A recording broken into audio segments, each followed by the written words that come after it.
मेरा नाम शालिनी है। आज मेरी शादी है। मैं दुल्हन का जोड़ा पहने बैठी हुई थी। मेरी छोटी बहन जिसका नाम साक्षी है, वह भी आज बहुत सुंदर लग रही थी। वैसे भी वह मुझसे दिखने में ज़्यादा सुंदर थी।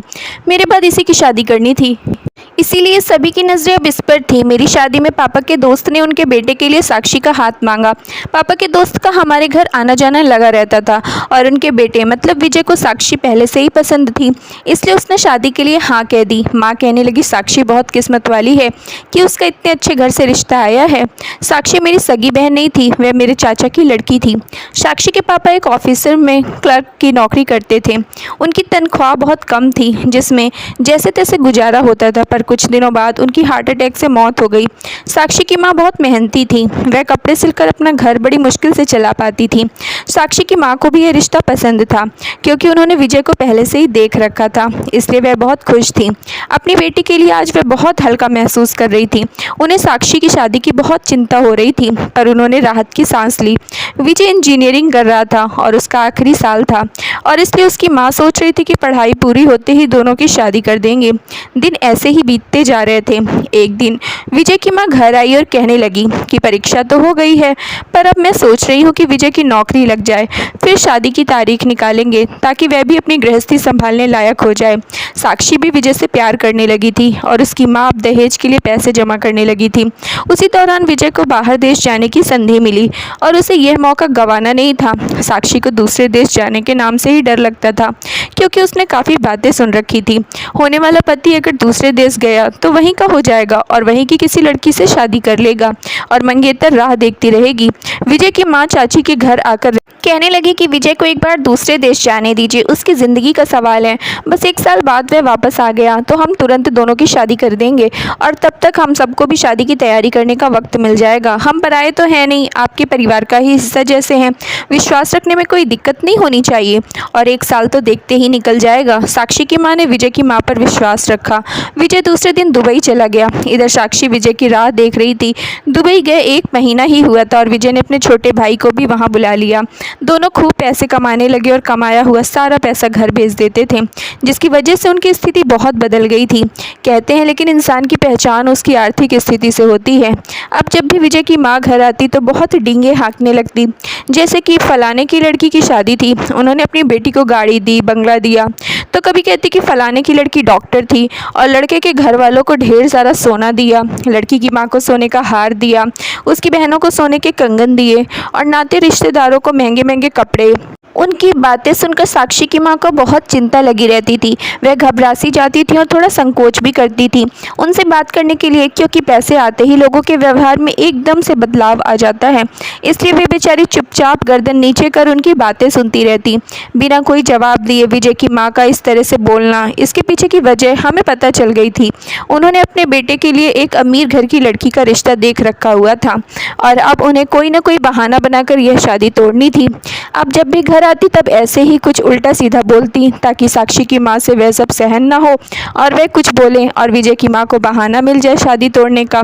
जब भी विजय की माँ घर आती, चाची उनकी बहुत खातिरदारी करती, उनके लिए बाहर से खाना मंगाती और साथ में आइसक्रीम, क्योंकि विजय की माँ को आइसक्रीम बहुत पसंद थी। पर कहते हैं ना कि जो किस्मत में होता है उसे कोई बदल नहीं सकता। ऐसे ही दिन बीत रहे थे और देखते देखते 1 साल बीत गया और विजय अपने घर आ गया। उसकी माँ ने उसका मन बदलने के लिए अब सीमा चाची के बारे में कुछ भी बताना शुरू किया। जैसे कह रही थी कि बेटा जब से तुम परदेश गया तब से साक्षी के घर वाले अलग अलग शर्तें रखने लग गए थे। उनकी बोलचाल तो मुझे ऐसा लगता मानो उन्होंने अपनी बेटी की शादी किसी बड़े घर में करनी है। बस मुझे पता है कि मैं यहाँ सब कैसे संभाला है। तो विजय कहने लगा कि आप चिंता मत करो, मैं कल ही उनसे बात करके देखता हूँ क्या कहना है उनका। लेकिन विजय की माँ ने उसे हम लोगों से मिलने ही नहीं दिया।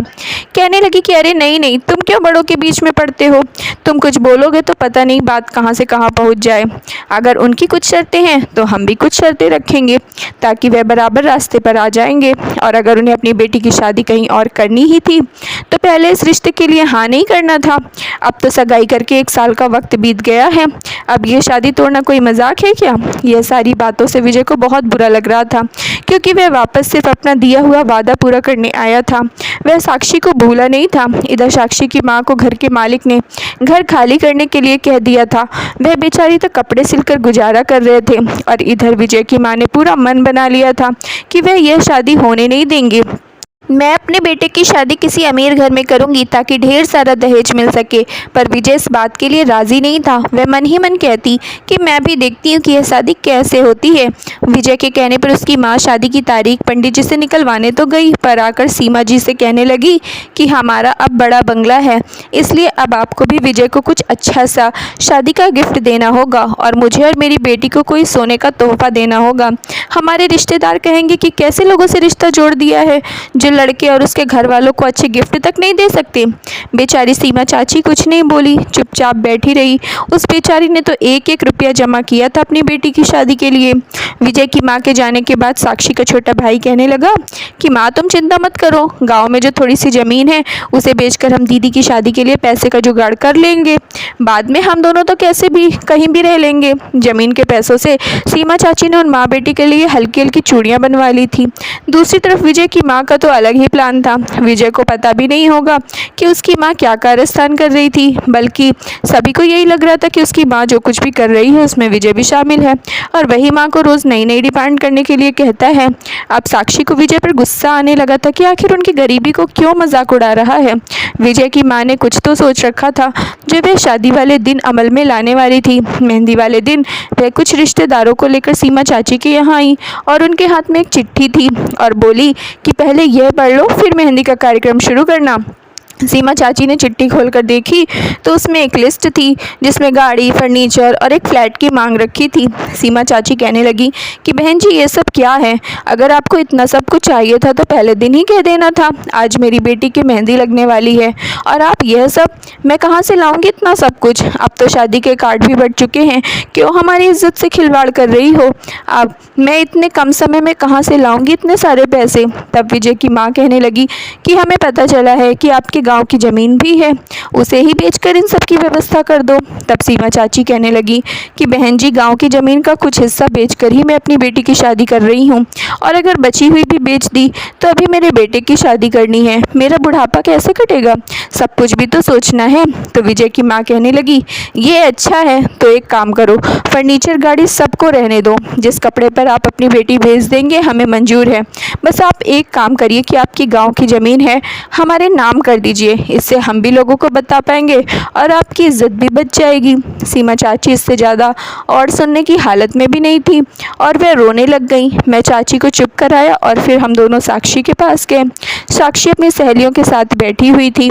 मैंने सबको बाहर जाने के लिए कहा और साक्षी से कहा कि साक्षी तुम्हारी होने वाली सास पहले तो गाड़ी, घर मांग रही थी और जब चाची ने कहा कि हमारी इतनी हैसियत नहीं है देने की तो कहने लगी कि अपने गाँव की ज़मीन उनके नाम कर दो और कह रही थी इससे वह भी लोगों को बता पाएंगे कुछ। अब तुम बताओ कि तुम्हारी क्या राय है। इतना सुनते ही साक्षी को होने वाली सास पर बहुत गुस्सा आ रहा था। उसे उम्मीद भी नहीं थी कि वह आगे जाकर अपना ऐसा रंग दिखाएंगी। कहने लगी मैं जाकर उनसे बात करती हूँ, उन्हें अगर इतना सब कुछ चाहिए था तो पहले ही बता देना चाहिए था और घर में इतने नाते रिश्तेदार आए हुए हैं, उन्हें अब हम क्या जवाब देंगे। साक्षी गुस्से से आग बबूला हो गई थी। उसे देख मैं खुद घबराने लगी थी। जैसे तैसे मैंने उसे शांत किया। दूसरे कमरे में जाकर यह जो कुछ हुआ वह सब विजय को फ़ोन करके बताया। विजय कहने लगा कि इस बारे में मुझे कुछ नहीं पता था कि माँ ने किसी प्रकार की अपनी मांगों की लिस्ट बनाई है। तब मैंने अपने पति से कहा कि हमें एक बार विजय से मिलना चाहिए। मेरे पति ने तुरंत गाड़ी निकाली और हम विजय के घर पहुँचे। हमने वह चिट्ठी विजय को दिखाई और कहा कि तुम्हारी माँ की इतनी मांगे हैं, अगर हम ये पूरी नहीं कर सकते तो साक्षी के गांव की ज़मीन नाम करने के लिए कह रही हैं। तो विजय मेरे पति से कहने लगा कि भाई साहब आप यह कागज़ लीजिए और अब जो मैं कहूँ बस उसे लिखते जाइए। मैं साक्षी, मम्मी जी आपको फर्नीचर, गाड़ी का फ्लैट भी दिया जाएगा, लेकिन मेरी भी एक शर्त है। मेरी सिक्योरिटी के लिए आपको एक बंगला जिसकी करोड़ों में कीमत हो ऐसा मेरे नाम करना होगा और उस बंगले में मेरी माँ मुझे जो सामान देगी मेरी गृहस्थी के लिए वह सब रखा जाएगा। इतना ही नहीं, उस बंगले में मैं और विजय ही रहेंगे, आप नहीं रहोगी, वहाँ से आपका कोई संबंध नहीं होगा। अगर आपको यह शर्त मंजूर है तो ही हम आपको आपकी बनाई हुई लिस्ट में जो कुछ लिखा है वह सब कुछ दे देंगे।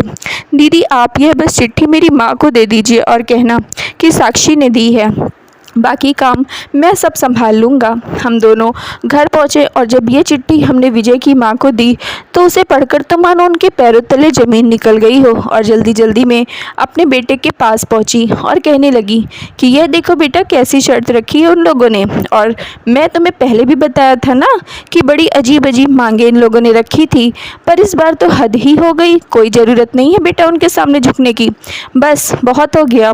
अब विजय से रहा नहीं गया और उसने अपनी माँ का हाथ पकड़ा और कहने लगा कि माँ, आपने भी तो एक लिस्ट पकड़ाई थी ना उन लोगों को। साक्षी की बहन और पति यहाँ आए थे और उन्होंने ही बताया कि आपने जो लिस्ट दी है बस उसी की तैयारी में हम लगे हुए हैं। फिर आप इतनी चिंता क्यों कर रही हो? यह सब उसकी माँ कुछ नहीं बोली। अगर वे गरीब होकर भी हमारी इज्जत रखने के लिए इतना सब कुछ कर सकते हैं तो हमारे पास तो किसी चीज़ की कोई कमी नहीं है, तो हम ये बंगला साक्षी के नाम कर ही सकते हैं ना। क्या कहे जा रहे हो तुम? हमें रास्ते पर लाने की इच्छा है क्या तुम्हारी? तो एक काम करते हैं ना माँ, ना हम उनसे कुछ लेते हैं ना ही उन्हें कुछ देते हैं, सीधे साधे तरीके से शादी कर लेते हैं। मुझे तो विजय शुरू से ये रिश्ता पसंद नहीं था। एक काम करते हैं, ये रिश्ता ही तोड़ देते हैं। एक बार दरवाजे से बारात लौटेगी तब इन सब की अकल ठिकाने पर आएगी। देखती हूँ फिर कैसे करते हैं अपनी बेटी की शादी कहीं और। माँ, लेकिन मैं ऐसा कुछ नहीं होने दूंगा। उस पर विजय के पापा ने भी उसका साथ दिया और कहने लगे कि अब बस भी करो, तुम किसी की गरीबी और मजबूरी का कितना फ़ायदा उठाओगी। मुझे और अब तमाशा नहीं चाहिए इस घर में, और जब विजय राजी है तो तुम्हें क्यों इतनी दिक्कत है? पैसा तो आज है कल नहीं, पर इतनी अच्छी लड़की अपने घर की बहू बन रही है, इससे अच्छा और क्या हो सकता है। 2 दिन बाद विजय और साक्षी की शादी हुई। विजय बोला कि माँ, अगर लड़की वाले दहेज देते हैं तो लड़के वालों को कोई दिक्कत नहीं होती, तो अगर हम साक्षी को सिक्योरिटी के तौर पर कुछ देते हैं तो उसमें हर्ज क्या है। इधर हम सब ने साक्षी को सब कुछ साफ साफ बता दिया था और यह भी समझा दिया था कि अपनी ससुराल में सबसे अच्छा व्यवहार ही करना। साक्षी में बड़ों के साथ प्यार और आदर का व्यवहार करती थी, और जिसका परिणाम यह हुआ कि कुछ समय बाद उसकी सास को अपनी गलती का एहसास हुआ और एक दिन साक्षी को अपने गले लगा लिया और अपने व्यवहार के लिए माफ़ी भी मांगी, और साक्षी ने भी सब कुछ भूलकर उन्हें माफ़ कर दिया। थैंक यू फ्रेंड्स, उम्मीद करती हूँ आप लोगों को स्टोरी पसंद आई होगी, तो प्लीज़ जल्दी से लाइक कर दीजिए, चैनल पर नया है तो सब्सक्राइब कर लीजिए और अपनी राय हमें कमेंट बॉक्स में ज़रूर दीजिए। मिलते हैं नेक्स्ट मज़ेदार और सस्पेंसिव स्टोरी में।